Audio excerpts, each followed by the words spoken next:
రూపాయలు ఇస్తాం. వేట నిషేధ సమయంలో వాళ్ళని ఆదుకోవడానికి ముందుకు పోతామని చెప్పి కూడా నేను మీకు తెలియజేస్తున్నా. నేను ఒకే ఒక విషయం మిమ్మల్ని కోరుతున్నాను.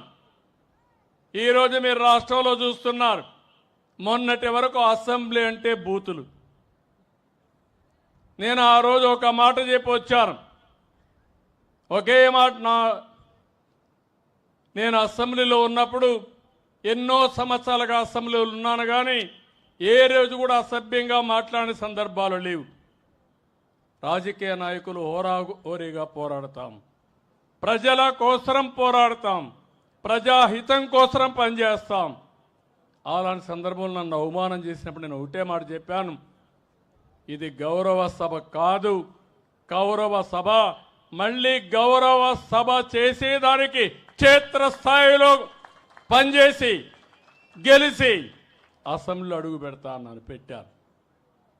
మళ్ళీ చూశాను, ఎక్కడ చూసినా ఆడబిడ్డల పైన అసభ్యంగా పోస్టులు పెట్టడం సోషల్ మీడియాలో. నేను రాజకీయాలు సేవల కోసం చూశాను. ఇప్పుడు రాజకీయాలు దిగజారిపోయినాయి, సోషల్ మీడియా వచ్చింది, ఇష్టానుసారంగా నేరస్తుల అడ్డాగా మారిపోయే పరిస్థితి వచ్చింది. అందుకే నేను ఒకే మాట చెప్పాను, ఈ మాటకు కట్టుబడి ఉన్నా. ఎవడైనా సరే సోషల్ మీడియాలో క్యారెక్టర్ అసాసినేషన్ చేస్తే అదే చివరి రోజుగా మీకుంటుందని హెచ్చరిస్తున్నా.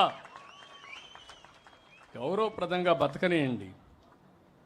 సమాజంలో మీకు చేతనైతే విలువలు నేర్పించండి, మీకు చేతనైతే సమాజ హితం కోసం పనిచేయండి, ఆదాయం పెంచండి, ఆరోగ్యాన్ని పెంచడానికి పనిచేయండి. లేకపోతే చేత కాకపోతే ఇంట్లో పడుకోండి. పిల్లలకు నేరాలు నేర్పించండి, రౌడీజం నేర్పించద్దండి. ఇది మంచి పద్ధతి కాదని కూడా హెచ్చరిస్తున్నా. నేను చాలా ఏళ్ళు చూసా, ఒకసారి నేనే మోసపోయా. ముఖ్యమంత్రిగా ఉన్నా నిద్రలేసి చూశాను.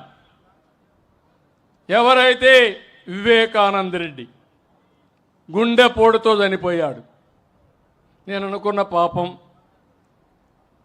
మన ప్రత్యర్థి ఆయన గుండెపోటు చనిపోయాడు అని అనుకున్నాను. అనుకుంటే అది గుండెపోటు కాదు, గొడ్డలి వేటు. తర్వాత తెలుసుకోవడానికి చాలా సమయం పట్టింది నాకు.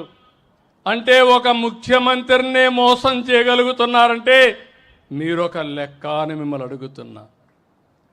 హత్య చేసి ఆత్మహత్యగా చిత్రీకరించే మనుషులుండే ఈ రోజుల్లో, తిరిగి కేసులు పెట్టే ఈ రోజుల్లో